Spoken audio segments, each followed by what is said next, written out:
हैं जब आप जाग रहे होते हैं तो आपका दिमाग 10 से 23 वाट की बिजली ऊर्जा छोड़ता है जो एक बिजली बल्ब को आसानी से जला सकता है। या फिर ये कि मानव शरीर में जांघ की हड्डी सबसे ज्यादा मजबूत होती है जिसे फीमर कहते हैं, जो कि कंक्रीट से भी मजबूत होती है और हर क्यूबिक इंच पर 7800 किलोग्राम तक वजन को झेल सकती है। दोस्तों, क्या आपको पता है एक बार प्लेन में एक आदमी सीट पर बैठकर मैथमेटिक्स की इक्वेशन सॉल्व कर रहा था, जिसके चलते आसपास वाले उसे अजीब की नजरों से देखने लगे। लोगों को ये लगा कि वह आदमी बॉम्ब की इक्वेशन बना रहा है और इसी के चलते उस प्लेन को लैंड करवा लिया गया। उसके बाद पता चला कि वह मैथमेटिक्स का प्रोफेसर था और वो एक नॉर्मल बुक की नॉर्मल कैलकुलस इक्वेशन को एक्सप्लोर कर रहा था। तो दोस्तों, इसी तरह की और रोचक बातों को जानने के लिए इस वीडियो को लास्ट तक जरूर देखें। दोस्तों, मैं अरमान स्वागत करता हूं आपका अपने चैनल HM फैक्ट्स में। तो आइए आज हम अपने नॉलेज को बढ़ा लेते हैं।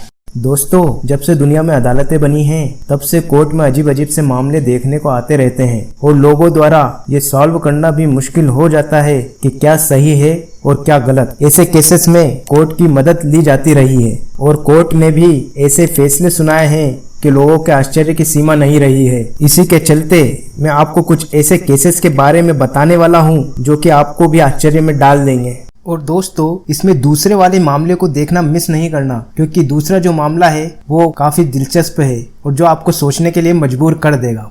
दोस्तों, इस वीडियो को एंड तक जरूर देखें ताकि आपको पूरी जानकारी मिल सके।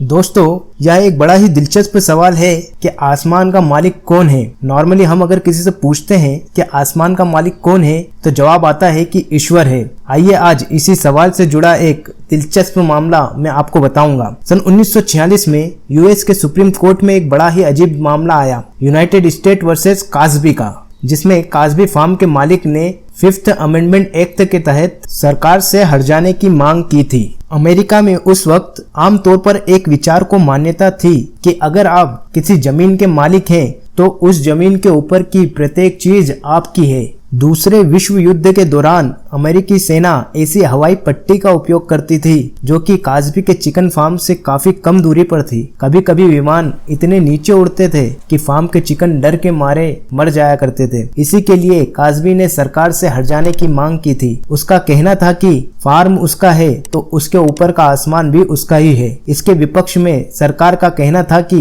हवाई पट्टी व आसमान पर उनका अधिकार है। दोनों पक्षों के तर्क सुनने के बाद कोर्ट ने एक समझौते जैसा फैसला सुनाया। कोर्ट ने सरकार को कहा था कि सरकार का अधिकार केवल जमीनी संपत्ति पर है, इसके ऊपर आसमान या ब्रह्मांड पर किसी का कोई अधिकार नहीं है। साथ ही कोर्ट ने यह भी कहा कि सरकार 83 फीट से नीचे की जमीन के प्रयोग के लिए हर्जाना देने के लिए बाध्य नहीं है। तो दोस्तों, ये था पहला मामला जो कि एक इंसान से जुड़ा हुआ था। पर जो अब अगला मामला है वो इंसान से जुड़ा न होकर जानवर से जुड़ा हुआ है। सन 1993 में कोर्ट में एक मामला आया जो कि गैरी जोसेफ रास्प की हत्या का मामला था। यहाँ ये दिलचस्प नहीं है कि यह एक हत्या का मामला था। यहाँ दिलचस्प ये है कि बचाव पक्ष का वकील एक तोते को यहाँ गवाह बनाना चाहता था।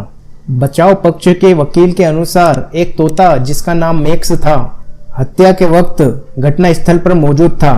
उस तोते ने किसी को चिल्लाते हुए सुना था कि Richard no no no, Richard no no.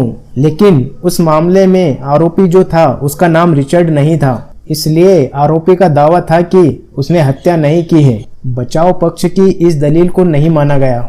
जज का कहना था कि मैक्स की गवाही को गवाह के तौर पर नहीं लिया जा सकता क्योंकि मैक्स इंसान नहीं है और किसी भी बोलने वाले पशु पक्षी को एज ए विटनेस कंसीडर नहीं किया जा सकता। दोस्तों, आपको हमारा ये वीडियो कैसा लगा हमें कमेंट बॉक्स में कमेंट करके ज़रूर बताएं और इस वीडियो को लाइक करें, शेयर करें और चैनल को सब्सक्राइब करें और साथ में बने हुए नोटिफिकेशन बेल आइकन को ऑन कर लें ताकि आने वाली वीडियो का नोटिफिकेशन आपको मिलता रहे।